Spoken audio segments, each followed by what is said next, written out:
बहन Nivedita. Recording number 1। भारतीय संस्कृति की अनन्य आराधिका बहन निवेदिता। कुमारी मार्गरेट एलिजाबेथ नोबल का जन्म आयरलैंड के एक प्रसिद्ध पादरी घराने में हुआ था, जिससे उन्हें धार्मिक प्रेरणा मिली। उनके नाना स्वाधीनता आंदोलन के एक नेता थे, जिनसे उन्हें स्वतंत्रता के प्रति प्रेम उत्पन्न हुआ। इनकी शिक्षा भी धार्मिक वातावरण में हुई, जिससे उनमें धर्म के प्रति जिज्ञासा उत्पन्न हुई।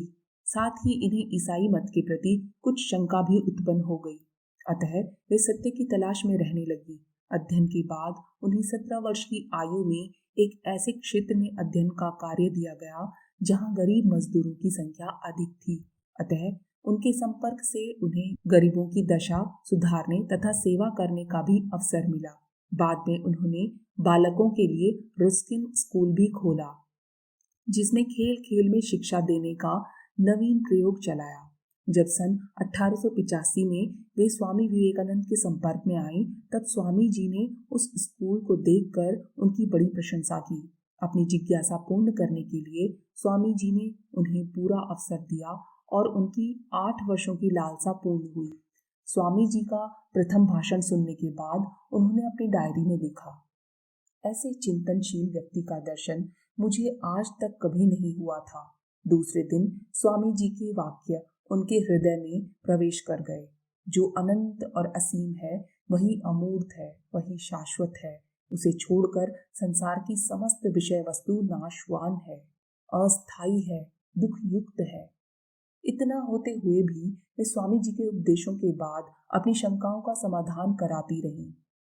उन्होंने इस विषय में लिखा, स्वामी जी के जीवन में ज्ञान, भक्ति और साधना का जो प्रकाश है, वह अनेकों पीड़ित, दुखित और निराश व्यक्तियों को जीवन और आशाएं प्रदान करने वाला है।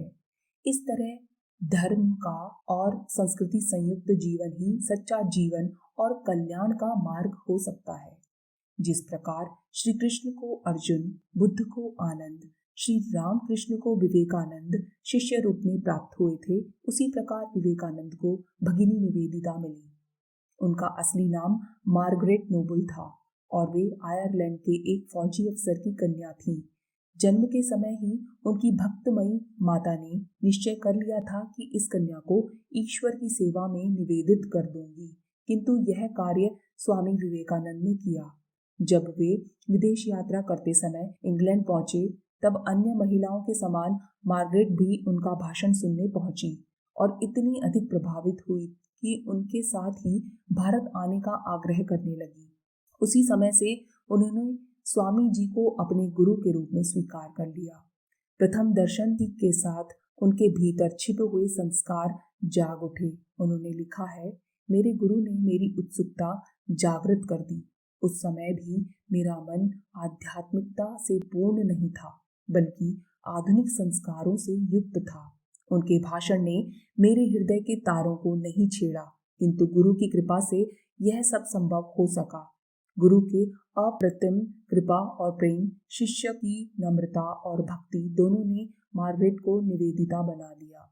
वे आयरलैंड में उत्पन्न हुई थी, किंतु उन्होंने भारत को अपनी जन्मभूमि से भी अधिक प्रेम और सेवा अर्पण की। एक दृष्टि में विवेकानंद ने पहचान लिया कि इस बालिका में कितनी प्रतिभा है, उसका क्या स्थान है और क्या भविष्य है। जिस प्रकार श्री रामकृष्ण ने विवेकानंद को तैयार किया था, उसी प्रकार विवेकानंद ने निवेदिता को अपने कार्य के लिए तैयार किया और केवल उनका नाम ही परिवर्तन नहीं किया, किंतु संपूर्ण जीवन को ही परिवर्तित कर यह सिद्ध कर दिया कि महापुरुषों के संपर्क में आकर अपनी प्रतिभा और योग्यताओं को अद्भुत ढंग से विकसित किया जा सकता है। भारत में गुरु और शिष्य का आध्यात्मिक संबंध सब संबंधों से श्रेष्ठ होता है। अन्य सांसारिक संबंधों से ऊपर उठकर दो आत्माओं का यह आध्यात्मिक संबंध जन्म जन्मांतर तक चलता रहता है। गुरु ईश्वर का रूप होता है। गुरु की आज्ञा शिष्य के लिए वेद वाक्य के समान होती है। स्वामी विवेकानंद के शब्दों में गुरु का स्थान माता पिता से भी ऊंचा है। वह आध्यात्मिक शिक्षक और सर्वोपरि ईश्वर दोनों का सम्मिलित स्वरूप है। गुरु शिष्य के हृदय के गुप्त तंतुओं और गहराइयों को समझता है। शिष्य के जीवन में प्राण और प्रकाश फूंकने वाला गुरु ही सच्चा है, पर शिष्य में भी अनुरूप पात्रता आवश्यक है। जहाँ यह संयोग मिल जाता है, गुरु शिष्य के संबंध सार्थक हो उठते हैं। कभी कभी शिष्य इन सब बातों को न समझकर उनके प्रति संशय और अविश्वास कर बैठता है, किंतु गुरु अपनी कृपा और प्रेम के कारण शिष्य के अपराधों को क्षमा कर उसे सब आपत्तियों से बचाता है। गुरु कभी कभी शिष्य के प्रति कठोर हो जाता है, किंतु वह कठोरता भी माता के समान उसके हित में ही होती है। विवेकानंद और निवेदिता का संबंध इसी प्रकार का था। उन्होंने एक पत्र में अपनी प्रिय शिष्या को लिखा था, मैं मृत्यु पर्यंत तुम्हारे साथ रहूंगा, चाहे तुम भारत के लिए काम करो या ना करो, चाहे तुम वेदांत को मानो या छोड़ दो। हाथी के दांत एक बार निकल आने पर फिर भीतर नहीं जाते। मार्गरेट की आत्मा सदा सत्य की खोज में ही रहती थी। उनकी प्रखर बुद्धि कभी आशा और कभी निराशा के बीच झूमती रहती थी, किंतु उन्हें कोई नहीं सूझ रहा था। चेतना के इस संकटमय और उत्तेजित स्थिति के समय वे स्वामी से मिली। उन्होंने प्रथम भेंट और विचार विमर्श में यह अनुभव किया कि मनुष्य जो लक्ष्य लेकर धरती पर अवतरित होता है, उसकी प्राप्ति में भारतीय अध्यात्म स्पष्ट रूप से सहायक हो सकता है। भारतीय धर्म दर्शन, संस्कृति एवं उपनिषदों में वह सामर्थ्य है जो आत्मा को संतुष्टि और शाश्वत शांति प्रदान कर सकते हैं। उसी समय से मार्गरेट के मन में भारत के प्रति श्रद्धा और हिंदू धर्म के प्रति आस्था उत्पन्न हो गई। उसका कारण बताते हुए वे लिखती हैं, मैंने उनके मुख से किसी मत विशेष का प्रतिपादन कभी नहीं सुना। समस्त मतों में निहित आधारभूत तत्वों को समझाने का प्रयास उन्होंने अवश्य किया था।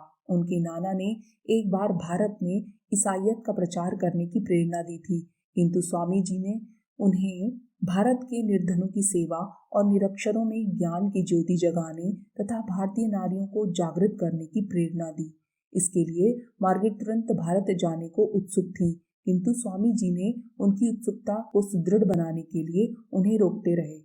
एक पत्र में भारत से उन्होंने लिखा था, यह निश्चित है कि संसार को एक बार झकझोर डालने की सामर्थ्य तुम्हारे अंदर सुप्त रूप में विद्यमान है। स्वाध्याय और साधना द्वारा उसे जागृत करने की मेरी हार्दिक इच्छा है, ताकि तुम भारतीय नारियों को वर्तमान कुंठाओं और रूढ़िवादिताओं से बचाने में मेरे साथ कंधे से कंधा मिलाकर काम कर सको।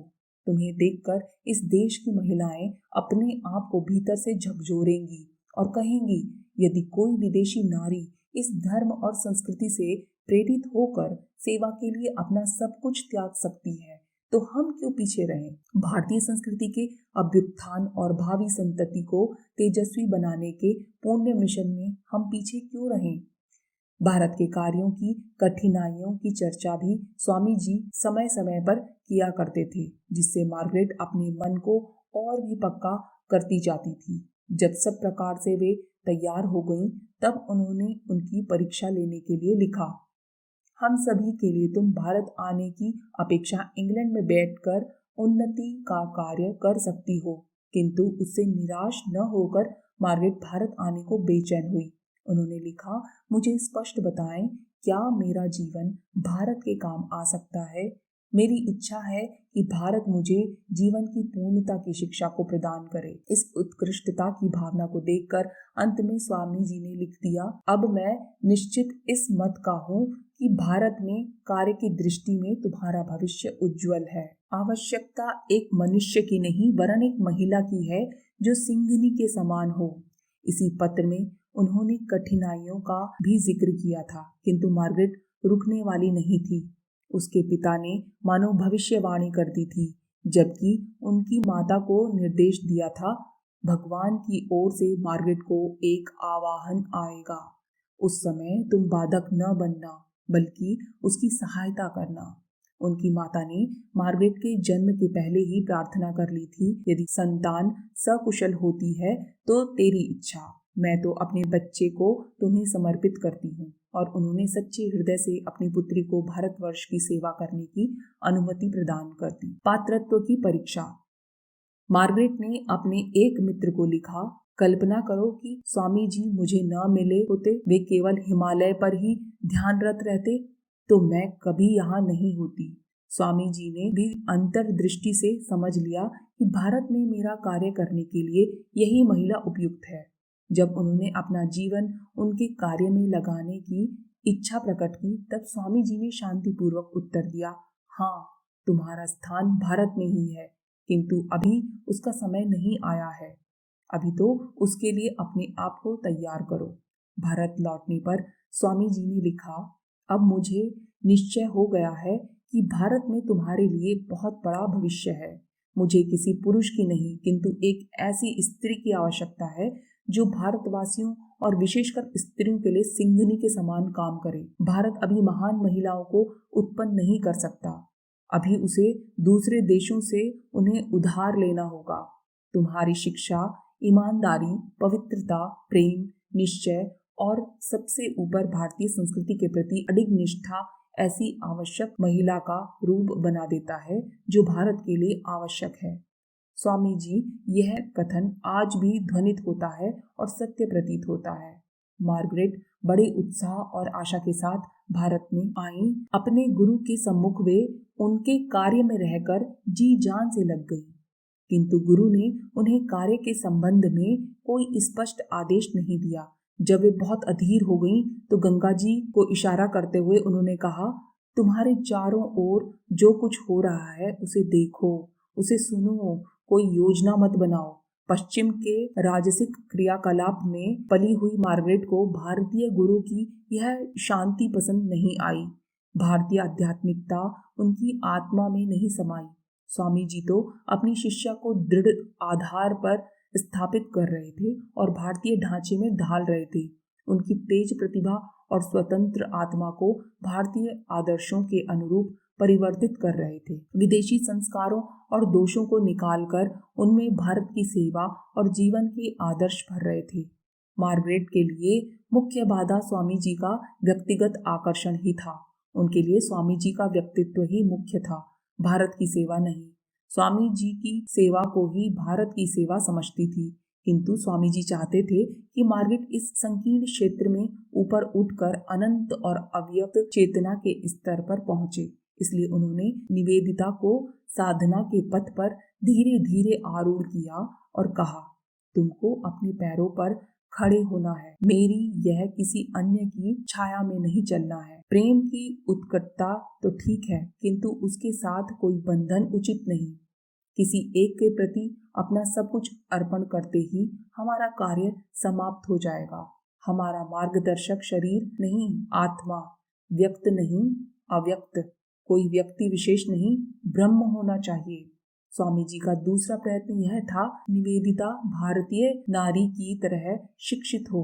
पश्चिमी शिक्षा और जीवन के संस्कारों से मुक्त होकर वे भारत को अपनी जन्मभूमि के समान प्रेम करने लगे। अभी भारत को उन्होंने बाहर से देखा था। उसकी अशिक्षा, दरिद्रता आदि ने उन्हें दुख अवश्य पहुंचाया था, किंतु वे उन्हें पश्चिमी सभ्यता के अनुसार ऊपरी तरीके से दूर करना चाहती थी। किंतु स्वामी जी चाहते थे कि पहले वे अपने हृदय में गोता लगाकर अपनी आत्मा को पहचानें, उससे शक्ति ग्रहण करें और फिर कार्य क्षेत्र में निस्वार्थ और फलाशा रहित ईश्वर सेवा में परिणत हों। उनका पहला कदम है गुरु की आज्ञा का पालन। इसी अनुशासन से उनमें कार्य करने की स्वतंत्रता उत्पन्न होगी। उन्होंने आज्ञा दी कि हिंदू स्त्री के समान रहो। वेशभूषा, आहार, व्यवहार, रहन सहन सभी में उनका अनुकरण करो। पुरुषों से संपर्क कम रखो, स्त्रियों से संपर्क बढ़ाओ। अपनी पश्चिमी धारणाओं और भावनाओं को नियंत्रित रखो। अपने मन को ध्यान और एकाग्रता में लगाओ। मार्गरेट ने साड़ी पहनना, जमीन पर सोना, उंगलियों से खाना आदि सब भारतीय प्रथाओं का पालन करना प्रारंभ किया। मार्गरेट ने सोचा, विलायत में भाषण देने वाले स्वामी विवेकानंद और भारत में तपस्या में निरत और प्रशांत विवेकानंद में कितना अंतर है, किंतु अपनी दृढ़ इच्छा शक्ति और भक्ति के कारण वे सब कठोर साधनाओं का पालन कर स्वामी जी की कठिन कसौटी पर खरी उतरी। 2 माह बाद स्वामी जी ने मार्गरेट को अपनी शिष्या के रूप में दीक्षित कर उनका नाम निवेदिता रखा। उनकी माँ का संकल्प पूरा हुआ और वे सचमुच में निवेदिता बन गईं। गुरुजन शिष्यों की योग्यताएं परखते हैं और फिर उन्हें विकसित करने का मार्ग दर्शाते हैं। सुषुप्त शक्तियों का जागरण इसी तरह होता है।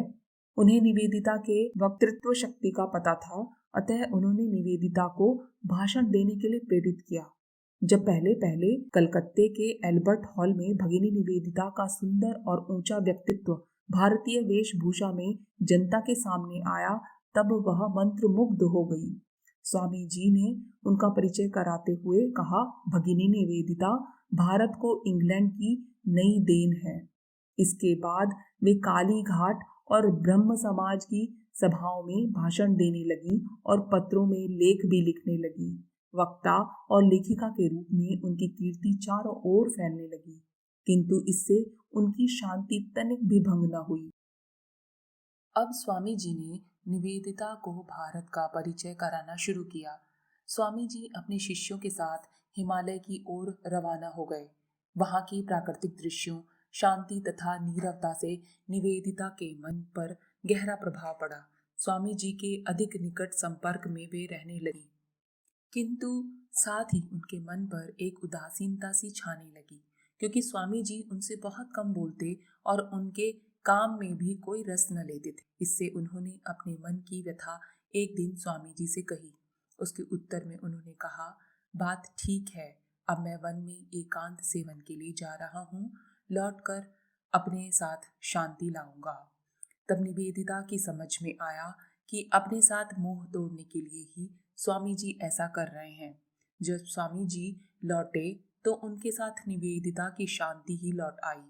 अपने एक मित्र को उन्होंने लिखा, मुझे आध्यात्मिकता की शिक्षा मिल रही है, जो कि सबसे अधिक प्राप्तत्व वस्तु है।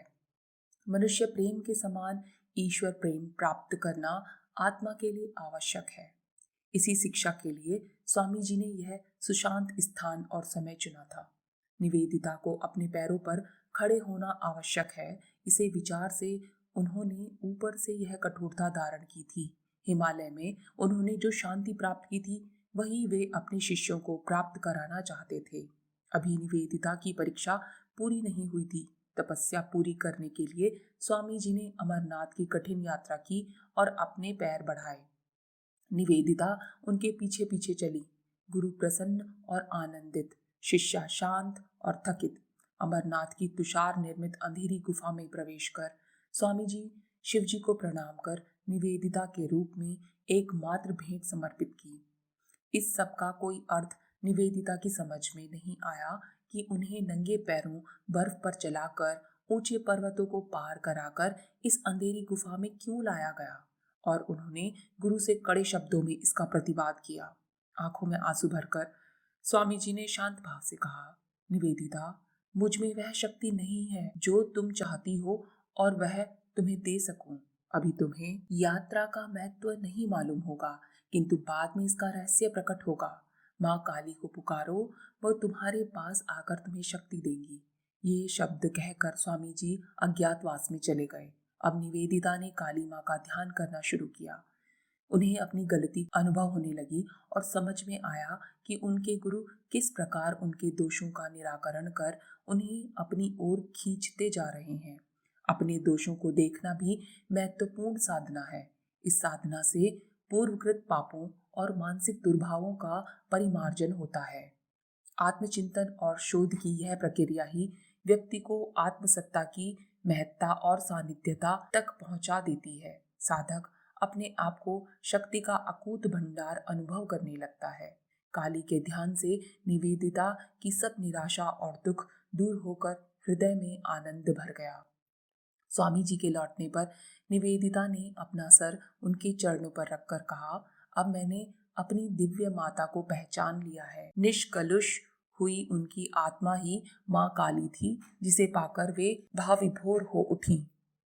इस यात्रा में स्वामी जी अपने शिष्यों को धार्मिक ग्रंथों का स्वाध्याय कराते। अपनी ज्ञान दृष्टि से वे निवेदिता के हृदय में प्रवेश कर उनकी शंकाओं का समाधान करते और उनके पश्चिमी संस्कारों को उखाड़कर भारतीय संस्कारों को जमाते रहते थे। एक दिन निवेदिता ने भारत से अपने देश की तुलना की तो स्वामी जी ने फटकारा, तुम इस प्रकार क्यों तुलना करती हो? जो वहाँ के लिए उपयुक्त है वह यहाँ के लिए नहीं हो सकता। इस प्रकार की देशभक्ति एक पाप है।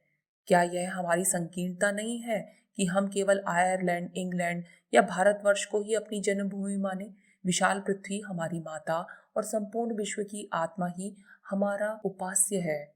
उस महत्व की ओर उन्मुख होकर अपने देश, भाषा और भूमि की संकीर्णता का परित्याग करना ही उचित है। कुछ ही दिनों बाद निवेदिता ने लिखा, मेरी शिक्षा अभी चल रही है, दृष्टिकोण साफ होता जा रहा है, गुरु की कृपा से मैं प्रकाश पा रही हूँ। मेरे जो भ्रम रास्ते को रोक रहे थे वे जागृत प्रतिभा के प्रकाश में दूर होते जा रहे हैं। आश्चर्य तो यह है कि गुरु केवल प्रकाश देते हैं, अपने विचार लादते नहीं हैं। यही उनकी शिक्षा का मुख्य सिद्धांत है। स्वामी जी का दूसरा उद्देश्य निवेदिता के राजनैतिक विचारों में परिवर्तन करना था। वे समझती थी कि भारत अंग्रेजी साम्राज्य का स्थायी अंग है। इस विचित्रता और विविधतापूर्ण देश की एकता बाहरी शक्ति के द्वारा ही संभव है। अंग्रेजी राज्य ने भारत का बहुत उपकार किया है। भारत का स्वतंत्रता चाहना स्वाभाविक है, किंतु उसे प्राप्त करने में सैकड़ों वर्ष लग जाएंगे। इसलिए उनके जीवन का उद्देश्य भारत और इंग्लैंड के बीच प्रेम संबंध स्थापित करना था।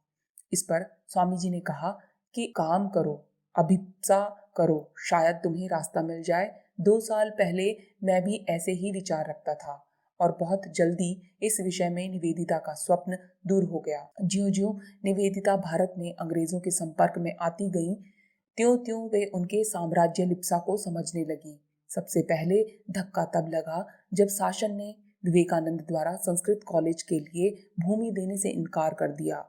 इससे अंग्रेजों का अभिमान स्पष्ट हो गया। साथ ही कारखानों के मजदूरों, रेल के यात्रियों आदि के साथ किए गए दुर्व्यवहार भी उनके सामने आए। तब उनकी आंखें खुली। स्वामी जी का यह तो बाहरी शिक्षण था, वे तो निवेदिता के अंतरंग को बदलना चाहते थे।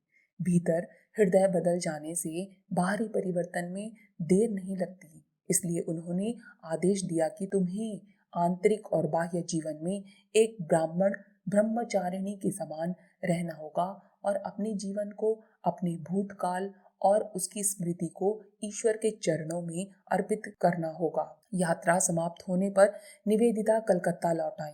वे श्री शारदामणि देवी के समीप रहने लगी। उनकी साधुता, पवित्रता और मधुरता से वे बहुत प्रभावित हुई। अब तो स्वामी जी ने उन पर और भी कठिन तपस्या के नियम लगा दिए और कहा, अब तुमको एक हिंदू विधवा के समान जीवन यापन करना होगा। तुम्हें किसी से मिलना जुलना बंद कर एकांत में रहना होगा। अपने मन की चंचलता को नियंत्रित करो और चेहरे पर कोई भाव प्रकट न होने दो। बिना किसी भावना के अपने आप को पहचानो। कुछ दिनों बाद लड़कियां के लिए पाठशाला खोली गई और निवेदिता को अपने मन का काम मिल गया। अब स्वामी जी ने उनसे कहा कि तुम्हें अब कोई शिकायत नहीं करनी चाहिए कि प्रार्थना और ध्यान के लिए अब समय नहीं मिलता। कार्य ही को अपने जीवन का ध्येय समझो। इसी लक्ष्य की ओर तुम्हें ले जाना चाहता हूँ। मेरा ध्येय न तो रामकृष्ण का है न वेदांत का है, वरन जनता में मनुष्यता को जगाना है। विदेशों में यह कार्य स्त्रियों ने किया है। वह दिन कब होगा जब भारतीय नारियां अपनी कमजोरी को दूर कर अपना ध्येय पूरा करेंगी। इसी बीच कलकत्ता में भयानक प्लेग फैला और निवेदिता ने निर्भीकता, आत्मत्याग और एकाग्रता से जनता की सेवा की। उनकी व्यवस्था को देखकर एक शिष्य से स्वामी जी ने कहा, उस पर तरस मत खाओ। अब वह सब बातों से ऊपर उठकर भारत के प्रति निवेदित हो गई है। मैंने उसे बनाने में इतना समय दिया है जितना किसी को नहीं दिया। अब निवेदिता पत्रों को लेख लिखने लगी। उनके द्वारा लिखित प्लेग का हाल पढ़कर जनता स्तंभित रह गई। वे ब्रह्म समाज के साथ काम करने लगी। रविंद्रनाथ ठाकुर के साथ भी इनका संपर्क स्थापित हो गया। भारत में स्त्रियों के लिए काम करने की प्रेरणा भगिनी निवेदिता को किसी प्रकार मिली। इस पर वे लिखती हैं कि एक बार बातचीत करते समय मेरी तरफ उन्मुख होकर उन्होंने कहा, अपने देश की स्त्रियों के लिए मैंने योजनाएं बनाई हैं जिनसे मुझे बड़ी सहायता मिल सकती है। मैंने योजनाओं के बारे में उस समय नहीं, किंतु कुछ दिन बाद जब मैंने उनसे नंदन को स्वच्छ बनाने की बात कही तब वे बोल पड़े, तुमने नगर को सुंदर बनाने के लिए बहुत से नगरों पर बमबारी की है। ये शब्द अब तक मेरे कानों में गूंजते रहे। एक बार उन्होंने फिर कहा, अंग्रेज लोग एक छोटे से द्वीप में पैदा हुए हैं और वे उसी में सुंदर जीवन बिताना चाहते हैं। तब मुझे यह बात अपने संबंध में ठीक लगी कि मेरे विचार कितने संकुचित हैं। इसी के बाद मैंने कार्य में सहायता देने की इच्छा प्रकट की। उन्होंने कुछ आश्चर्य हुआ, किंतु वे बोले, मैं तो अपने कार्य को पूरा करने के लिए 200 बार जन्म लेने को तैयार हूँ। अभी तक ये विचार मेरे मन में बैठे हुए हैं। नारी शिक्षा का श्री गणेश एक कन्या विद्यालय से कराया गया। काली पूजा की पुण्यतिथि से बोसपारा लेन से इसका शुभ आरंभ हुआ। माँ शारदा देवी ने आशीर्वाद दिया, किंतु कट्टरपंथियों ने इसका कम विरोध नहीं किया। एक विदेशी महिला को कोई अपने मकान में प्रवेश देने को तैयार न था और उसके संरक्षण में अपनी लड़कियों को पढ़ाना कोई पसंद न करता था। बड़ी कठिनाई से 2-4 विवेकशील अभिभावकों ने अपनी कन्याएं भेजी, पर जब लोगों ने नारी शिक्षा के महत्व को समझना शुरू किया तो यह संख्या भी बढ़ने लगी, किंतु बड़ी बाधाओं को पार कर ही इस शाला की संख्या बढ़ी। इस प्रकार जिस दिन काली घाट के काली मंदिर में स्वामी जी ने निवेदिता को भाषण देने के लिए निमंत्रित किया, उस दिन कट्टरपंथियों का विरोध और भी बढ़ गया। किंतु स्वामी जी के आदेश के अनुसार जब उन्होंने नंगे पैर से मंदिर में प्रवेश किया और अपने भाषण में महाशक्ति के प्रति अपने हृदय के भावों को व्यक्त किया, तब कहीं लोगों का विरोध शांत हुआ। बाद में चलकर काली दी मदर नामक पुस्तक की रचना की तो लोगों की श्रद्धा और बढ़ गई। प्लेग के समय निवेदिता ने अपने प्राणों को हथेली पर रखकर लोक सेवा की। उसके संबंध में सर जगदीश चंद्र बसु ने अपनी पत्नी को एक पत्र में लिखा था, अनेक लोगों को स्मरण होगा कि इस समय कितना भयंकर आतंक फैला हुआ है। रेलें तथा स्टीमर भागने वाले लोगों से भरे रहते हैं। जिस समय आतंक अपनी चरम सीमा पर था, उस समय भगिनी निवेदिता सहायता कार्य में जुटी थी। उन्होंने नवयुवकों के एक दल का संगठन किया। श्री रविंद्रनाथ ठाकुर उनके स्थान पर काव्य चर्चा करने आए। इसी बीच बेल्लूर मठ से उनके लिए बुलावा आया। हर्ष के साथ उन्होंने वह समाचार गुरुदेव को सुनाया। गुरुदेव ने मन में कहा, निवेदिता को अपना चुना हुआ ईश्वर मिल गया। ब्रह्म समाज के साथ उनका संपर्क अधिक समय तक नहीं चला। इससे सुरेंद्र नाथ, जगदीश चंद्र बसु तथा अवनिंद्र नाथ ठाकुर सरीखे मित्र अवश्य प्राप्त हुए, जिनके द्वारा उनका संबंध स्वदेशी आंदोलन से हो गया। अब तो निवेदिता की सार्वजनिक सभाओं में बोलने का निमंत्रण मिलने लगा। इतने दिनों तक दबी हुई शक्ति एक प्रवाह के रूप में निकलने लगी। स्वामी जी ने आज्ञा दी कि तुम्हें काली माँ के विषय में बोलना है। शांत भाव से निवेदिता ने भाषण दिया, जिसकी श्रोताओं ने बड़ी प्रशंसा की। काली घाट के पुरोहितों ने भी उन्हें बोलने के लिए बुलाया। स्वामी जी की अध्यक्षता में भाषण होना था, किंतु उन्होंने निवेदिता को अकेले ही जाने का आशीर्वाद देकर भेजा। सदा याद रखना कि तुम माँ काली की सेविका हो। निवेदिता नंगे पैरों से चलकर काली घाट पहुंची। उनके भाषण से जनता मंत्र मुग्ध हो गई। निवेदिता को भी विश्वास हो गया कि माँ काली की कृपा हमें प्राप्त हो गई है। इस प्रकार स्वामी विवेकानंद ने बड़ी सावधानी, प्रेम और संयम के साथ निवेदिता को आंतरिक और बाह्य संसार में भविष्य में अपना कार्य करने के लिए तैयार किया। ज्ञान साधना और सेवा का श्री गणेश। स्वामी जी अचानक बीमार पड़ गए। कार्य की अधिकता ने स्वामी जी को कमज़ोर बना दिया। निवेदिता को घर भेजना आवश्यक था, किंतु आर्थिक प्रश्न सामने था। इसी समय अमेरिका से उन्हें निमंत्रण मिला और वे निवेदिता के साथ रवाना हो गए। उन्होंने कहा, मैं तुम्हारा भूत और भविष्य दोनों देख रहा हूँ, किंतु इस समय तुम्हें नम्र और आज्ञाकारी बनना है। जाते समय निवेदिता ने दक्षिणेश्वर में श्री राम कृष्ण के प्रिय पंचवटी में बैठकर प्रार्थना की, माँ स्वामी जी को शांति और आराम दीजिए और उनका कष्ट मुझे दीजिए। मैं उनकी पूजा करती हूँ, उनसे प्रेम करती हूँ, उनके व्यक्तित्व से प्रेम करती हूँ। जीवन पर्यंत मैं उनके लिए जीऊँगी और काम करूँगी। समुद्र की स्वास्थ्यप्रद वायु के प्रभाव से स्वामी जी का स्वास्थ्य सुधरने लगा। शिष्या भी प्रसन्न मुद्रा में रहने लगी। उनके घनिष्ठ संबंध से वे अपने को धन्य मानने लगी। चुपचाप उनके पास बैठने, उनके साथ डेक पर घूमने, उनके ज्ञान भंडार से अमूल्य रत्न संग्रह करने से निवेदिता को बड़ा लाभ हुआ। उनका आध्यात्मिक प्रभाव अज्ञात रूप से निवेदिता पर पड़ता रहा, जो कि मन और वाणी से कहीं परे था। स्वामी जी उनके हृदय में प्रवेश कर उनके दोषों को एक एक कर निकालना और विदेशी संस्कारों के बदले भारतीय संस्कार भरने का काम शुरू किया। इससे उनके जो भी रहे सहे दोष थे वे सब निकल गए। उनका मोह और वासनाएं भी दूर हो गई। यह स्वर्ण अवसर उनके लिए एक अलभ्य लाभप्रद सिद्ध हुआ। स्वामी जी से वे बार बार पूछती, अपूर्णता किस प्रकार दूर की जाए, पूर्णता कैसे प्राप्त की जाए, शांति का अवतरण किस प्रकार हो। स्वामी जी का एक ही उत्तर था, बिना किसी भावना के अपने आप को पहचानने का प्रयत्न करो, यही महान रहस्य है। कोई चिंता मत करो, अशांति को दूर कर अपनी शक्ति में प्रतिष्ठित हो। मुक्ति आप से आप आएगी, किंतु उसके लिए त्याग अनिवार्य है। 6 सप्ताहों के बीच निवेदिता ने अपने गुरु के असीम ज्ञान भंडार को आत्मसात कर लिया। तत्वज्ञान, इतिहास, धर्म, संस्कृति, तपस्या, शिक्षा, मनुष्यता और साधना, कोई भी ऐसा नहीं था जिस पर गुरु शिष्य में चर्चा न हुई हो। इन सब के ऊपर गुरु की वाणी ध्वनित होती थी। माँ, मैं निर्भय बनूं, इसी उपनिषद के मंत्र को मैंने बार बार उच्चारण किया है। यह आत्मा बलहीनों के द्वारा प्राप्त नहीं की जा सकती। मेरा आदर उस योद्धा संत के लिए है जिसने स्वतंत्रता संग्राम में मरते समय कहा था, तुम भी वही हो। इस प्रकार जहाज लंदन पहुंचा और वहां से स्वामी जी अमेरिका चले गए। निवेदिता कुछ दिनों बाद इनकी सेवा में पहुंची। वहां इनका काम धन संग्रह करना था और अपने भाषणों द्वारा काफी धन संग्रह भी किया।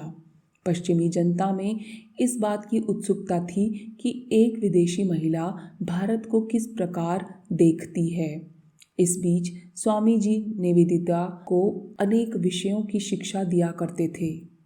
एक दिन उन्होंने कहा, देखो, एक तत्व है प्रेम और दूसरा तत्व है मिलन। मिलन प्रेम से श्रेष्ठ है।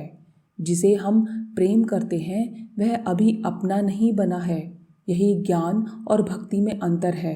किंतु निवेदिता एक ओर गुरु के वचनों से शक्ति संग्रह करती जाती थी और दूसरी ओर उन्हें यह भय लगता था कि गुरु के बिना मैं कैसे रहूंगी। अब उनका प्रेम गहन और शुद्ध हो गया था।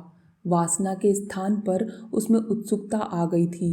उन्होंने कहा, अब वे मेरे संपूर्ण जीवन हैं। मैं कम होने के बदले अपने प्रेम में अधिक समीप हो गई हूँ। अमेरिका में विविध कार्यकलाप में व्यस्त रहने के कारण स्वामी जी का स्वास्थ्य फिर गिरने लगा। वे भारत लौटने के लिए उत्सुक हो रहे थे। उन्होंने एक दिन निवेदिता से पूछा, और कितने दिन यहाँ रहोगी? अपना असली कार्य कब शुरू करोगी? प्रश्न सुनकर निवेदिता स्तब्ध रह गई। उन्होंने शांत स्वर में कहा, मैं आपकी आज्ञा से यहाँ आई थी, मैं तुरंत चलने को तैयार हूँ। उन्होंने एकाएक श्रीमती बुल के कमरे में निवेदिता के साथ प्रवेश किया। सब शिष्याएं चकित हो गई। उन्होंने दोनों हाथ पसार कर कहा, मेरी पुत्रियों, मैं आ गया हूँ। फिर श्रीमती बुल की कमर में अपना शॉल लपेटते हुए कहा, तुम सन्यासी हो। फिर दोनों के सिरों पर हाथ रखते हुए कहा, मैं अपनी सारी शक्ति जो मुझे गुरु से मिली थी तुम्हें दे रहा हूँ और मैं शांति में रहने जा रहा हूँ। निवेदिता उनके चरणों में गिर गई। उन्हें लगा कि एक स्वर्गवासी शक्ति उसमें प्रवेश कर रही है। उनका शरीर, तर्क, विवेक और चेतना सब लुप्त हो गई हैं। अपने सिर पर उन्होंने गुरु के गर्म, भारी और शक्तिशाली हाथों का अनुभव किया, मानो सर्वोपरि सूर्य के समान हाथ हों। उन्हें लगा कि वह सचमुच ब्रह्मचारिणी है।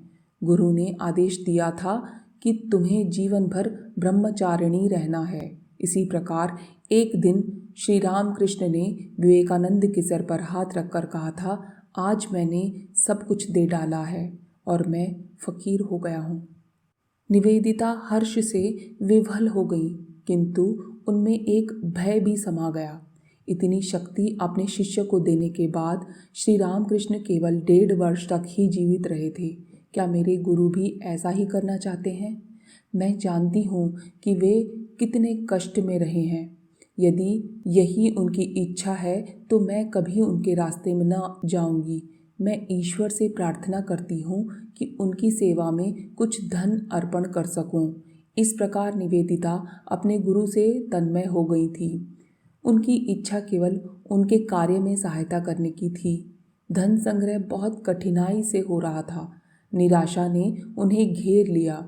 फिर गुरु के वचनों का उन्हें स्मरण हुआ, अपनी शक्ति पर भरोसा रखो। याद रखो, जिसके पास कुछ मौलिक तत्व हैं उसे संसार अवश्य सुनेगा। धीरे धीरे सब बाधाएं दूर हो गईं। निवेदिता की कीर्ति चारों ओर फैलने लगी और धन एकत्रित होने लगा।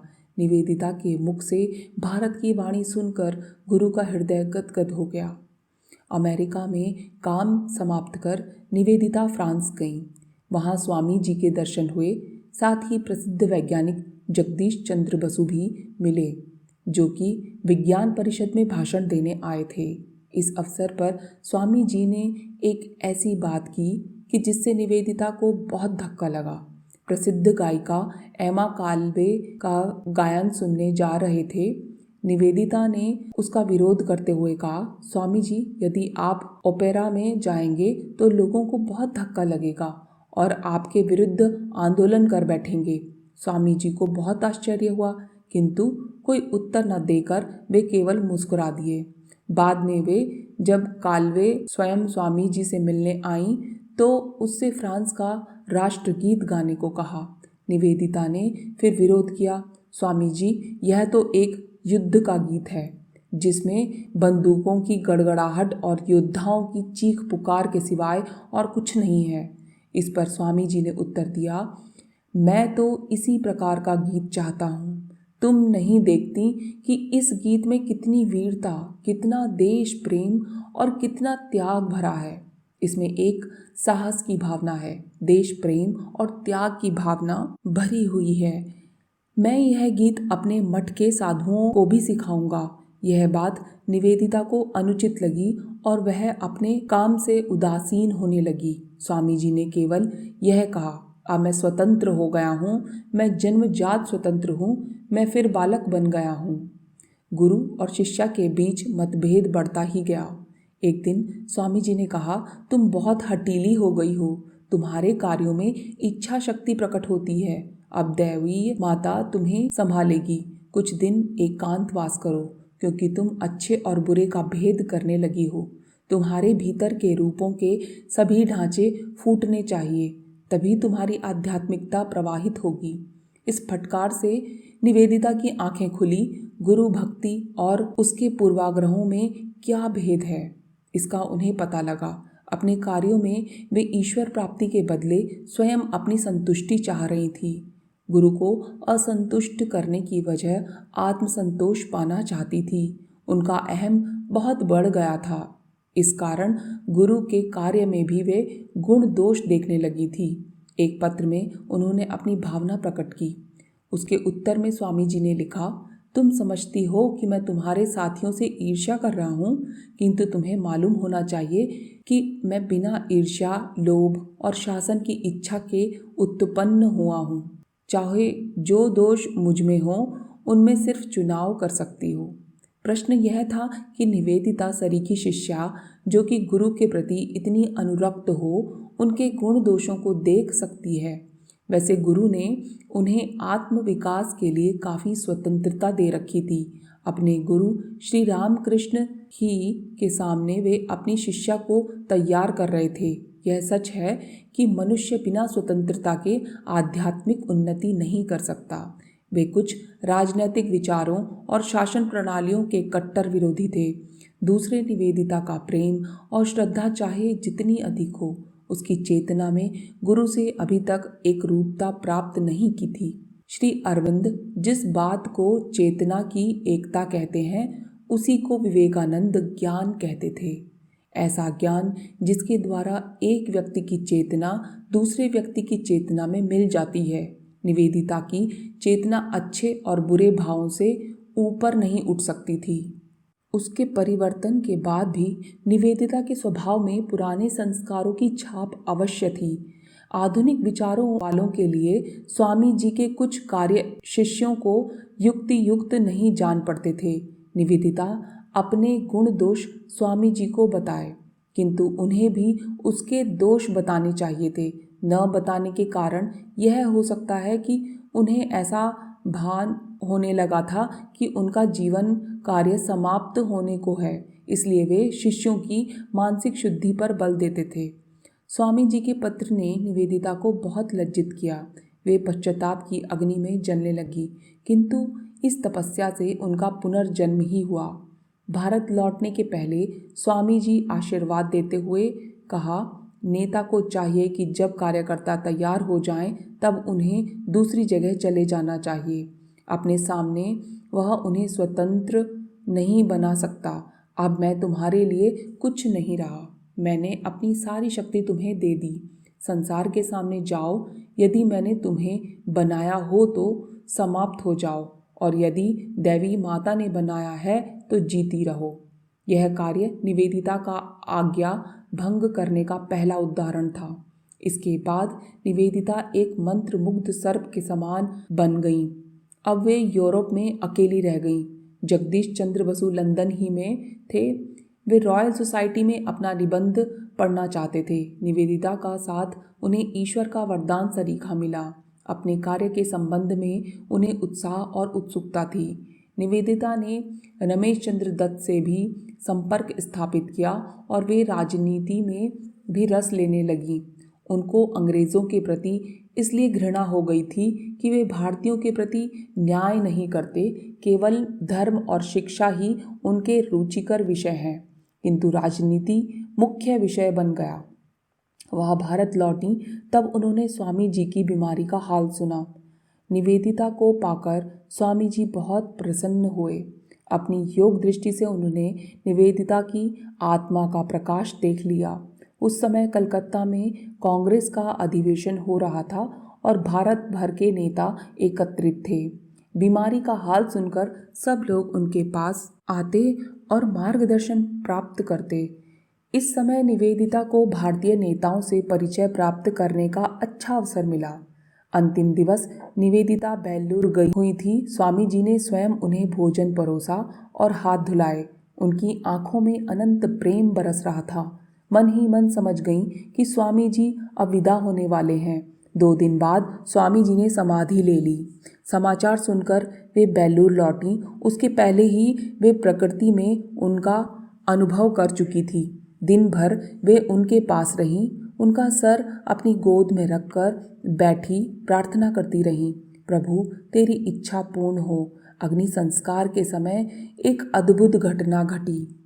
स्वामी जी के गेरुए वस्त्र का अधजला टुकड़ा हवा में उड़ता हुआ आया और निवेदिता की गोद में गिर पड़ा, मानो स्वामी जी का उत्तराधिकार ही उनको मिल गया। अब निवेदिता बिल्कुल अकेली रह गई। अब उनके सामने विस्तृत कार्य क्षेत्र था। गुरु अपने अपूर्ण कार्य का भार छोड़कर विदा हो गए थे। कितनी सावधानी, कितनी कोमलता, कितनी कठोरता, कितने प्रकट और कितने प्रच्छन्न रूप से, कितनी दूरी और कितने समीप से स्वामी जी ने उन्हें प्रशिक्षण दिया था। कभी वे कठोरता धारण करने और कभी उदासीनता और कभी परम प्रिय मित्र अथवा स्नेहमय पिता के समान बर्ताव करते। जिस प्रकार कोई शिल्पी किसी मूर्ति या भवन को तोड़ता फोड़ता, उठता गिरता उसका निर्माण करता है, उसी प्रकार गुरु ने इस स्वतंत्रवेत्ता आधुनिक शिष्य का निर्माण किया था। आध्यात्मिकता के इतिहास में यह एक अद्भुत उदाहरण था। निवेदिता अकेली थी किंतु असहाय नहीं। उनके विचार और व्यक्तित्व गुरु की शक्ति से ओतप्रोत थे। उन्हें आदेश मिला था कि केवल भारतीय नारी जाति का उन्नयन ही नहीं किंतु सारी जनता की सेवा और उसके साथ ही आत्म साधना उनका कार्य है। भगिनी निवेदिता लेखिका के रूप में। निवेदिता ने इंग्लैंड में ही बौद्ध धर्म का अध्ययन शुरू कर दिया था। भारत में स्वामी स्वरूपानंद जी को उन्हें हिंदू शास्त्र और बंगला पढ़ाने के लिए नियुक्त किया, जिनका बाद में उन्होंने गीता के संबंध में अपनी पुस्तक में लिखा। इस छोटे से काव्य के विषय में जो माउंट पर दिए गए उपदेश की लंबाई का केवल 1/3 अथवा 1/4 सेंट मार्क के उपदेशों से कहीं छोटा है, केवल इतना ही इस क्षण कहा जा सकता है कि मानव रचित पवित्रतम रचनाओं में कोई भी इतनी संक्षिप्त एवं महान नहीं है, परंतु वह केवल वैष्णवों की संपत्ति नहीं वरन कश्मीर से कन्याकुमारी तक व्याप्त समस्त धार्मिक विचारों की आधार भूमिका है। Web of Indian life. देश दर्शन की यात्रा के संबंध में उन्होंने अपनी पुस्तक notes on some wandering with Swami Vivekananda में लिखा है, अल्मोड़ा से मुझे अनुभव होने लगा कि मानो मेरा स्कूल जाना आरंभ हो गया है। ठीक इसी भांति जैसे किसी छात्र को विद्यालय जाना अटपटा लगता है, यहाँ भी मुझे कष्ट की अनुभूति हुई, परंतु दृष्टि का अंधापन तो नष्ट होना ही चाहिए। तीर्थ यात्रा के अंत में उन्होंने एक पत्र में लिखा, मुझे दिखाई पड़ता है कि मैं देवात्मा द्वारा उन्मुक्त कर दी गई तथा मुझे अनुभव होता है कि किसी विचित्र ढंग से ही क्यों न हो इस तीर्थ यात्रा के परिणाम स्वरूप मैं उनके अर्थात स्वामी जी के तथा भगवान के अधिक निकट पहुंच गई हूँ। स्वामी जी ने उन्हें शक्ति साधना की ओर आकर्षित किया। कश्मीर में शीर भवानी की उपासना के बाद जो परिवर्तन हुआ उसके संबंध में निवेदिता ने लिखा, आज उनकी भाव भंगिमा में आमूल चूल परिवर्तन था। शांतिपूर्वक वे हम सभी के पास से आशीर्वाद देते हुए हमारे सिरों पर सुनहरे पुष्प रखते हुए चले गए। हम में से एक को पुष्पहार भेंट करते हुए उन्होंने कहा, मैंने इनको माँ के चरणों में समर्पित कर दिया है। कहने की आवश्यकता नहीं कि यह एक निश्चय ही निवेदिता स्वयं ही थी। शिक्षा के संबंध में उन्होंने लिखा, आधुनिक का राष्ट्रीयकरण तथा पुरातन का आधुनिकीकरण, और वह भी इस ढंग से कि इसमें सकल का दर्शन हो सके, यही उनकी सुलझन थी। स्वामी जी इस विचार विमर्श में विशेष रुचि लेते थे। इन हरिकल्पनाओं में संबंध में वे घंटों विचार करते थे। इसी सागर मंथन का परिणाम थी भगिनी निवेदिता की पुस्तक hints on education in India, जो इसी चर्चा का निष्कर्षण मात्र ही कही जा सकती है। बेल्लूर मठ के लिए धन संग्रह करने के हेतु जब स्वामी जी ने कार्यक्रम बनाया तब निवेदिता को भी साथ ले जाना अनिवार्य हो गया। समुद्र यात्रा करते समय स्वामी जी से जो चर्चाएं होती रहीं, उनके बीच वे अनेक उपाख्या भी कहा करते थे। उनको अपनी भाषा में लिखकर निवेदिता ने एक पुस्तक भी तैयार कर दी, जो कि क्रेडल टेल्स ऑफ हिंदुइज्म के नाम से विख्यात हुई। साथ ही डॉक्टर जगदीश चंद्र बसु की प्रसिद्ध पुस्तक लिविंग एंड नॉन लिविंग का संपादन किया। बंगाल में क्रांतिकारी जीवन के संबंध में उन्होंने एक पुस्तक लिखी, अग्रेसिव हिंदुइज्म। इसमें उन्होंने लिखा, हमारा कार्य अब केवल रक्षा करना नहीं बल्कि दूसरों को परिवर्तित करना है। एक एक करके जो हमारे पास था उसका रक्षण नहीं वरन जो हमारे पास कभी नहीं था उसको भी विजित करने का हमारा दृढ़ निश्चय है। प्रश्न यह नहीं है कि दूसरे हमारे विषय में क्या सोचेंगे, वरन यह है कि हम दूसरों के विषय में क्या सोचते हैं। क्या हमने सुरक्षित रखा है, यह विचारणीय नहीं है, वरन यह है कि क्या हमने छीन कर प्राप्त किया है। अब हम शरणागति की कल्पना नहीं कर सकते हैं, क्योंकि संघर्ष हमारी विजय का प्रथम चरण बन गया है। उन्होंने नॉर्वे देश में एकांतवास करके ईसाई मिशनरियों के विरुद्ध लैम्ब एमंग वॉल्व्स पुस्तक लिखी तथा दूसरी पुस्तक वेब ऑफ इंडियन लाइफ लिखने का प्रयास किया। स्वामी स्वरूपानंद के आकस्मिक निधन के कारण प्रबुद्ध भारत के संपादकीय लेख लिखने का भार निवेदिता पर आ पड़ा। श्री अरविंद का युगांतर भी निवेदिता के सहयोग से चल रहा था। उनके वंदे मातरम पत्र में भी निवेदिता के लेख नियमित रूप से निकलते थे। मद्रास के श्री तेरुमलाचार्य ने भी अपने पत्र बाल भारती के संचालन का आग्रह निवेदिता से किया था, किंतु वे उसे स्वीकार न कर सकी। इस प्रकार पत्रकारिता के क्षेत्र में भी निवेदिता ने काफी यश प्राप्त कर लिया था। यहाँ तक कि श्री रामानंद चटर्जी उन्हें गुरु मानते थे। उड़ीसा के अकाल निवारण में अथक परिश्रम करने के कारण निवेदिता बहुत बीमार पड़ गई थीं, किंतु थोड़ा स्वस्थ होने पर उन्होंने अपनी लेखनी चलाना प्रारंभ कर दिया। The mister is I saw him तथा क्रैडल टेल्स ऑफ हिंदुइज्म नामक प्रसिद्ध पुस्तकें उनकी इसी काल की देन हैं।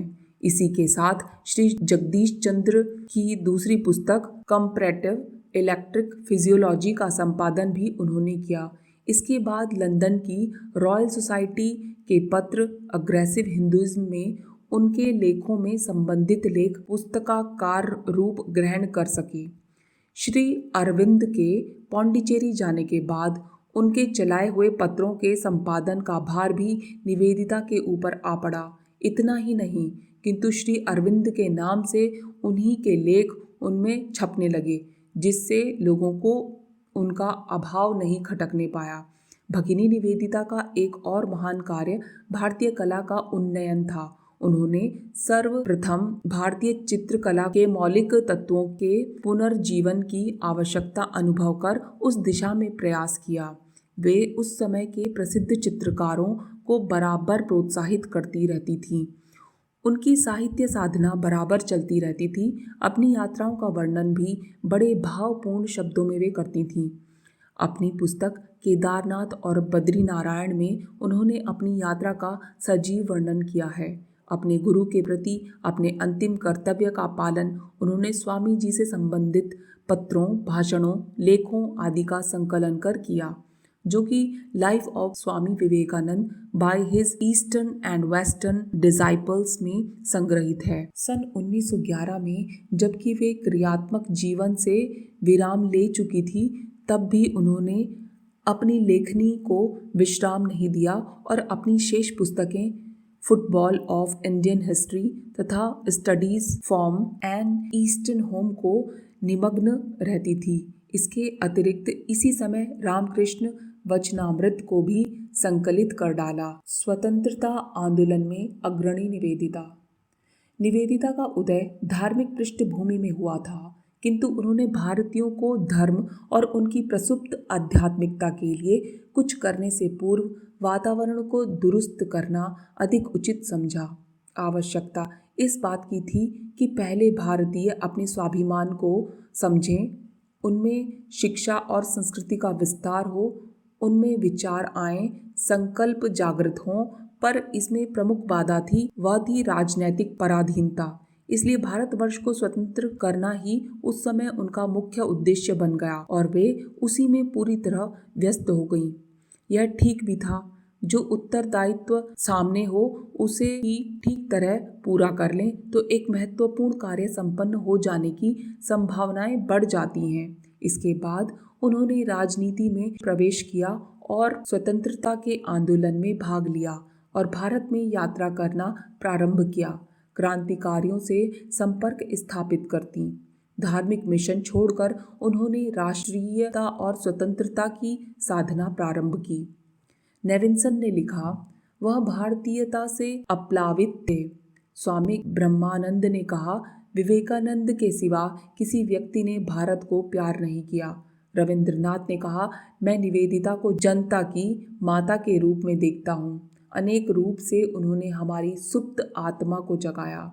स्वयं स्वामी जी उन्हें राष्ट्रीयता के जागरण के लिए अपना समर्पण अन्य साधकों को मना किया था कि निवेदिता की स्वतंत्रता में बाधा न दें। हम देखते हैं कि कभी वे नरम दिल वालों के साथ हैं तो कभी राष्ट्रवादियों के साथ, कभी युवकों के साथ दे रही हैं तो कभी पत्रकारों का, कभी स्वदेशी प्रचार कर रही हैं तो कभी अकाल पीड़ितों की सहायता कर रही हैं, कभी वैज्ञानिकों के साथ अनुसंधान में लीन हैं तो कभी अभावग्रस्त कलाकारों की सहायता कर रही हैं, कभी साहित्य आंदोलन चला रही हैं तो कभी सांस्कृतिक।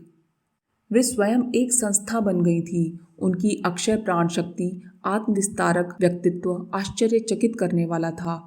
जान पड़ता था कि उन्होंने स्वामी के साथ तपस्या कर जो आध्यात्मिक शक्ति अर्जित की थी और जो अभी तक रुद्ध थी, वह अचानक प्रवाहित हो गई है।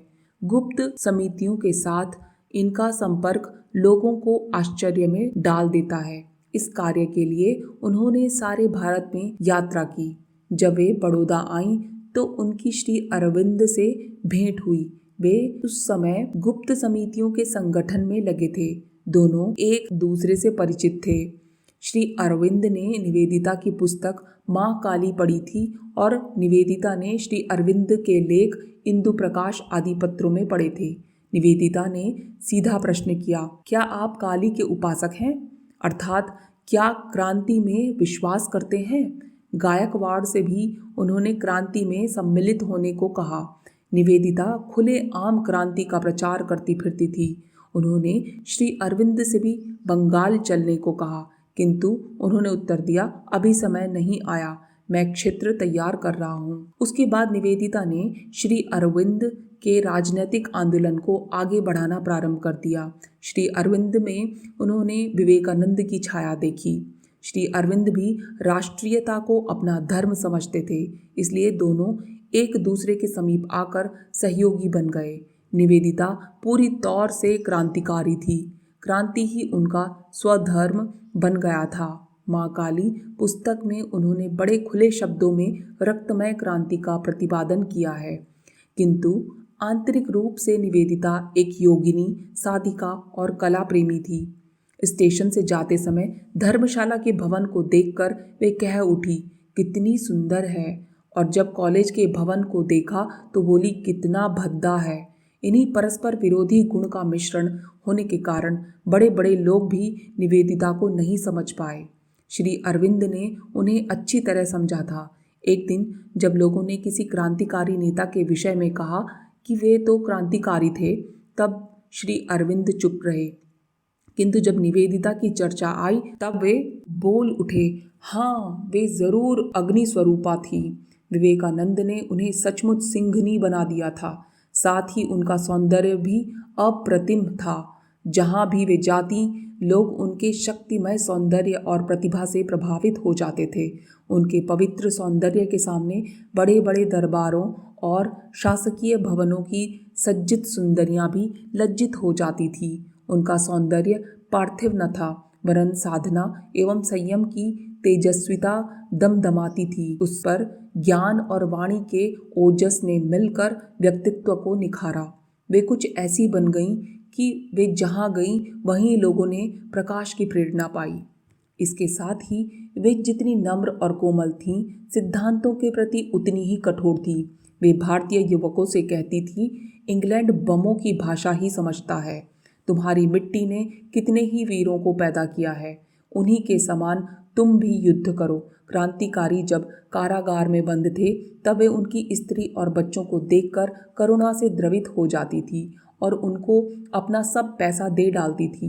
इन सब कार्यों के कारण वे शासन की कुदृष्टि से नहीं बच पाई थी, किंतु वे न तो किसी शासन के भय से भयभीत होती थी और न किसी की कृपा से द्रवित। परमात्मा को पाकर किसी को संसार से भय क्यों होने लगा। एक और युगांतर और वंदे मातरम में श्री अरविंद के क्रांतिकारी लेख और दूसरी ओर निवेदिता के आग उगलने वाले भाषण, दोनों ने मिलकर बंगाल ही नहीं समग्र भारत को उत्तेजित कर दिया था। इसके कारण बहुत से निकट मित्रों से उनका मतभेद भी हो गया, किंतु देश के लिए इसकी कोई परवाह न की। वे युवकों को जगदीश बसु और प्रफुल्ल राय के पास बम बनाना सिखाने तथा विदेशों से अस्त्र शस्त्र संग्रह को भेजती रहीं, तथा इधर शासन का दमन चक्र भी तीव्र गति से चलता रहा। श्री अरविंद इस समय जेल में थे, किंतु शासन की इच्छा थी कि बाहर निकलते ही उन्हें फिर से गिरफ्तार कर लिया जाए। इसका पता जैसे ही निवेदिता को चला तो इन्होंने उनको चंद्रनगर जाने की सलाह दी। श्री अरविंद को भी ईश्वरीय आदेश मिल गया था और वे कर्मयोगी का भार निवेदिता पर छोड़कर वहां चले गए। श्री अरविंद के इस प्रकार विदेश जाने के कारण क्रांतिकारी आंदोलन भी धीरे धीरे शांत हो गया। निवेदिता में भी अब वह उत्साह नहीं रहा। उनमें भी अपने गुरु के समान स्वतंत्रता की अवैयक्तिक भावना उदय हो गई। उन्होंने भी आंदोलन से अलग होकर अपनी आत्मा के मंदिर में प्रवेश किया। ब्रिटिश शासन के दुष्कृत्यों एवं स्वाधीनता की लहर के कारण 1905 के प्रारंभिक दिनों में ही बंगाल की स्थिति एक सुप्त ज्वालामुखी की भांति हो गई थी। तत्कालीन वायसराय की उद्दंडता ने उस ज्वाला में घी डालने का काम किया था। कलकत्ता नगरपालिका व विश्वविद्यालय में बिल का उग्र विरोध चल रहा था। ऐसे ही काल में 11 फरवरी सन 1905 को कलकत्ता विश्वविद्यालय के दीक्षांत समारोह में लॉर्ड कर्जन स्वयं पधारने वाले थे। हठवादी वायसराय ने अपने क्रोध को व्यक्त करने का यह अच्छा अवसर ढूंढ निकाला। अत्यंत असभ्य अपमानजनक भाषा में स्नातकों को संबोधित करते हुए उन्होंने कहा, पश्चिमी देश की तुलना में शारीरिक, बौद्धिक अथवा नैतिक दृष्टि से यदि पूर्व की प्रमुख विशेषता को यदि मुझे एक ही शब्द में कहना पड़े तो मुझे उसके लिए गप मारना या डींग मारना शब्द को ही प्रयोग में लाना होगा। यह देशी प्रेस के लिए और भी अधिक उपयुक्त है। विशाल मंडप में न्यायाधीश बनर्जी के निकट बैठी निवेदिता धन प्रधान भारतीय जनजीवन पर असत्यवादिता के भीषण आरोप को सुनकर क्रोध से आग बबूला हो उठी। यह असहनीय था। कार्यक्रम समाप्त होते ही बाहर आकर झल्ला कर वे बोल उठी, मैं सिद्ध कर दूंगी कि लॉर्ड कर्जन स्वयं झूठा व्यक्ति है। विद्वत मंडली उनके तमतमाए हुए चेहरे को चकित होकर देख रही थी, किंतु न्यायाधीश महोदय को विश्वास था कि तथ्यों के आधार पर बोलना निवेदिता का स्वभाव है। भगिनी उसी क्षण न्यायाधीश महोदय को लेकर इंपीरियल लाइब्रेरी में गईं तथा अलमारी में ढूंढकर एक पुस्तक निकाली और एक पृष्ठ खोलकर न्यायाधीश महोदय के हाथों पर रख दिया। श्रीयुत बनर्जी महोदय के आश्चर्य का ठिकाना न रहा जब उन्होंने देखा कि उक्त पुस्तक प्रॉब्लम्स फॉर ईस्ट के लेखक लॉर्ड कर्जन स्वयं थे तथा उक्त पृष्ठ पर एक घटना का उल्लेख किया हुआ था जिसमें उन्होंने जानबूझकर झूठ बोला था। मन ही मन न्यायाधीश महोदय भगिनी के प्रकांड पांडित्य पे चकित थे। आज भगिनी में उन्होंने एक वीरांगना के दर्शन किए थे। दूसरे दिन अमृत बाजार पत्रिका में लॉर्ड कर्जन की पोल खोलते हुए झूठा कौन शीर्षक संपादकीय प्रकाशित हुआ, जिसकी प्रेरणा भगिनी निवेदिता ही दी थी। इससे जनता की दृष्टि में लॉर्ड कर्जन झूठे साबित हो गए। बंग भंग के आंदोलन में भगिनी निवेदिता ने अस्वस्थ होने पर भी खुलकर भाग लिया। इस विषय की प्रथम सभा में भाषण देते हुए उन्होंने कहा, हम अपने संघर्ष को उस समय तक जारी रखेंगे जब तक कि भारतीय वीरों के बलिदान बंग भंग की इस अपमानजनक दीवार को तोड़कर हमारे प्रति सम्मान प्रदर्शित करने के लिए अंग्रेजों को बाध्य न कर लेंगे। स्वदेशी के बारे में आपने एक बार कहा था कि एक समय आएगा जब जो वस्तु स्वदेश में प्राप्त होती है उसे विदेश से खरीदने वालों की गणना गौ हत्यारों में की जाएगी, क्योंकि दोनों अपराध नैतिक दृष्टि से समान प्रतीत होते हैं। निवेदिता ने कलकत्ता कांग्रेस के अवसर पर बड़े परिश्रम के साथ स्वदेशी प्रदर्शनी का आयोजन किया था, जिसमें स्वदेशी हस्तकला के बहुत ही संग्रहित किए गए थे। इसी अवसर पर उन्होंने राष्ट्रीय झंडे का एक रूप प्रस्तुत किया था। उसमें भगवे रंग के ऊपर वज्र का चिन्ह अंकित किया था। राष्ट्रीय पताका का यह प्रारंभिक रूप था जो कि विकसित होते हुए वर्तमान रूप में आया।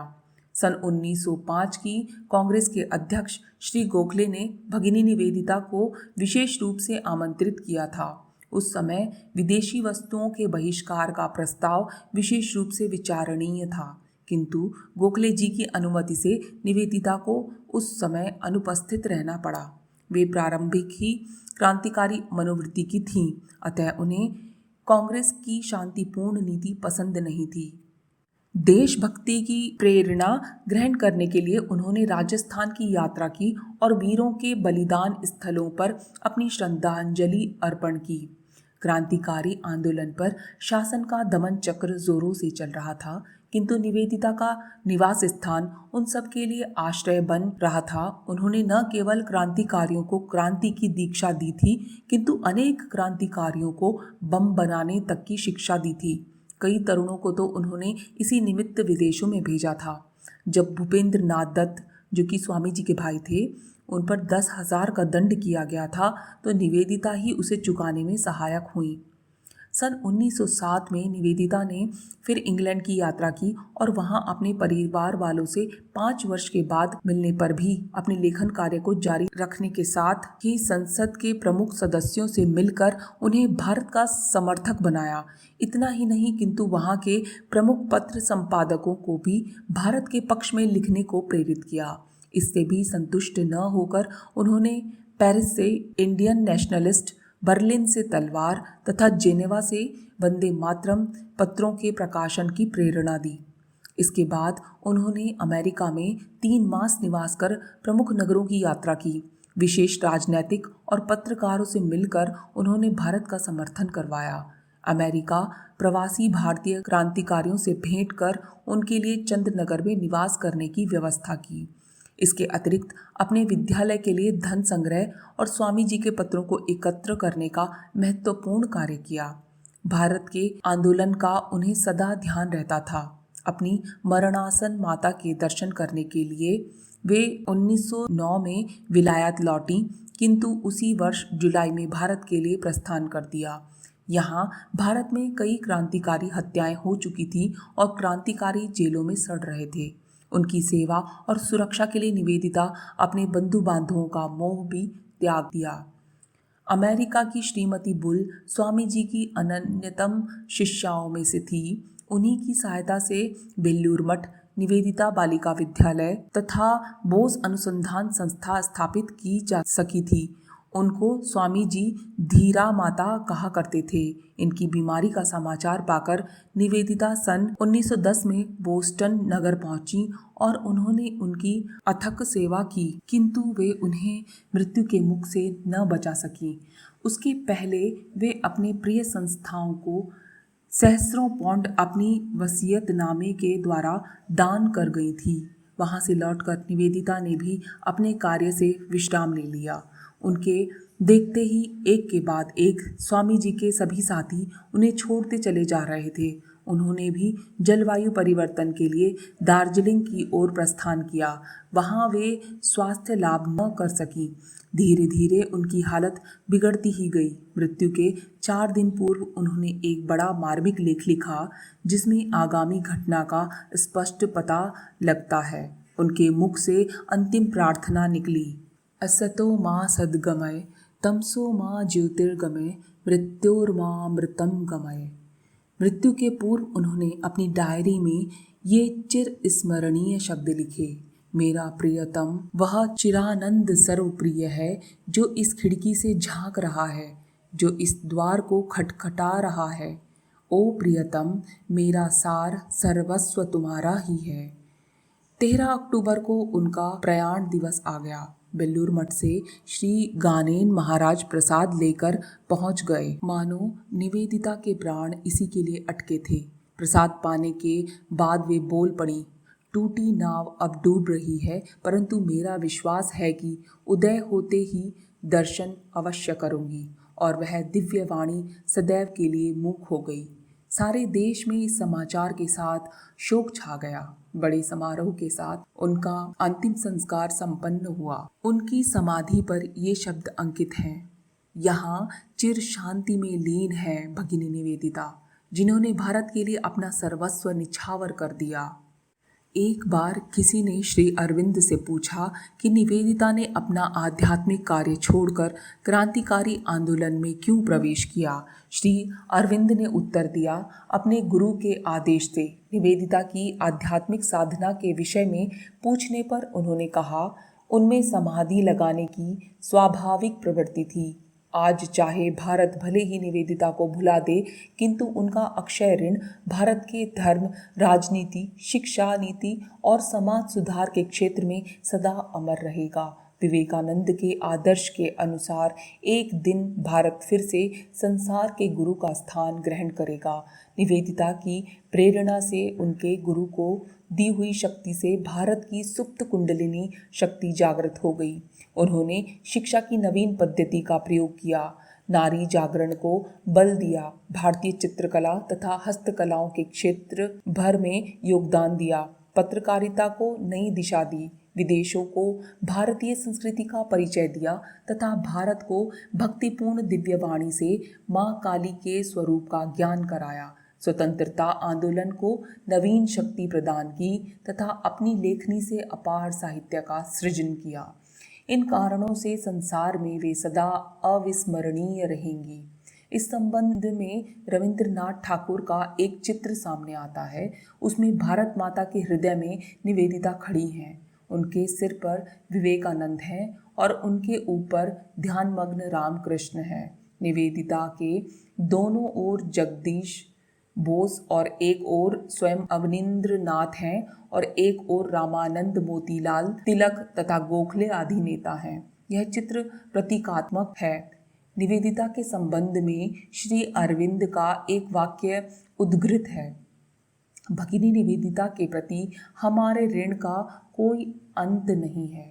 भगिनी निवेदिता अपने समय के जिन जिन महापुरुषों के संपर्क में आई, उन सभी ने उनके प्रति उच्च भाव प्रकट किए हैं। श्री रविंद्रनाथ ठाकुर ने लिखा, वास्तव में निवेदिता जगत जननी ही।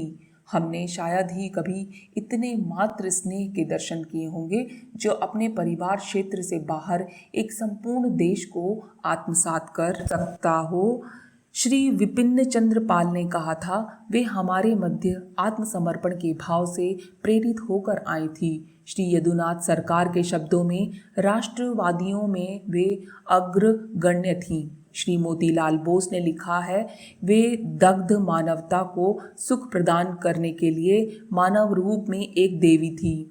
श्री दिनेश चंद सेन ने लिखा है, निस्पृही व्यक्तित्व का केवल आज ही मैं दर्शन कर सका हूँ। प्रसिद्ध दार्शनिक रोम्यारोला ने उनके संबंध में लिखा था, जिस प्रकार सेंट क्लारा का नाम सेंट फ्रांसिस से जुड़ा है, इसी प्रकार दक्षिणेश्वर की काली के साथ विवेकानंद का तथा उनके साथ भगिनी निवेदिता का नाम सदैव जुड़ा रहेगा। मानव मात्र से आत्मीयता की भावना, सेवा, धर्म की सर्वोपरिता और परोपकार के महान आदर्श की प्रेरणा तो हम भगिनी निवेदिता के चरित्र से ग्रहण कर ही सकते हैं, पर उनकी एक बड़ी शिक्षा जिसकी तरफ अभी तक हमने थोड़ा ही ध्यान दिया है, यह है कि भारतीय नारी को ऊंचा उठने के लिए उचित अवसर और सुयोग्य प्रदान किया जाए। नारी क्या कर सकती है, इसका एक बहुत बड़ा और प्राकट्य उदाहरण उन्होंने अपने चरित्र और कार्यों से दिखाया। धार्मिक शिक्षा संबंधी, कला संबंधी, राजनैतिक, आध्यात्मिक सभी क्षेत्रों में उन्होंने ऐसा काम कर दिखाया जिसकी तुलना सुप्रसिद्ध पुरुष कार्यकर्ता भी बहुत कम कर सकते हैं। इस पर भी उनके सामने एक अपरिचित समाज, विदेशी भाषा, भिन्न जलवायु और सर्वथा भिन्न वातावरण आदि की अनेकों बाधाएं थीं। बहुत बड़े योग्य और शक्ति साधन संपन्न व्यक्ति भी ऐसे विपरीत परिस्थितियों में बहुत कम ठहर पाते हैं, पर भगिनी निवेदिता ने एक बार निश्चय करके जिस मार्ग को एक बार अपनाया, उस पर वे जीवन के अंत तक स्थिर रहीं और इतना ठोस काम कर दिखाया कि जिसको कभी भुलाया नहीं जा सकता। उनका उदाहरण भारतीय नारियों के लिए निश्चय ही अत्यंत प्रेरणादायक है। जब एक ओर हम भगिनी निवेदिता के सार्वभौम एकता और दूर देश वालों के हितार्थ तन मन धन को समर्पण कर देने की सर्वोत्कृष्ट मनोवृत्ति को देखते हैं, और दूसरी ओर अपने यहाँ की शिक्षित कहलाने वाली नारियों की संकीर्णता, अपने पराये की हीन भावना, अंध परंपराओं तथा रूढ़ियों का अनुगमन आदि पर ध्यान देते हैं, तो एक असंतोष का भाव स्वयमेव उत्पन्न होता है। यहाँ की स्त्रियों ने तो शिक्षा पाकर अगर कुछ सीखा भी है तो विदेशी फैशन और श्रृंगार प्रसाधन आदि की नकल करना ही सीखा है। उनके गुणों की तरफ उनकी दृष्टि नहीं जाती। इंग्लैंड निवासी एक नारी ने सैकड़ों विघ्न बाधाओं के होते हुए भारतवर्ष में आकर कितने बड़े बड़े काम कर दिखाए। इसे सुन और समझकर अगर भारतीय नारियों में से भी कुछ आगे आए और समाज के दोषों का निराकरण करके कुछ रचनात्मक कार्य द्वारा देश को ऊपर उठाने के लिए परिश्रम करें, तो यह भगिनी निवेदिता के प्रति वास्तव में उनकी एक सच्ची श्रद्धांजलि होगी।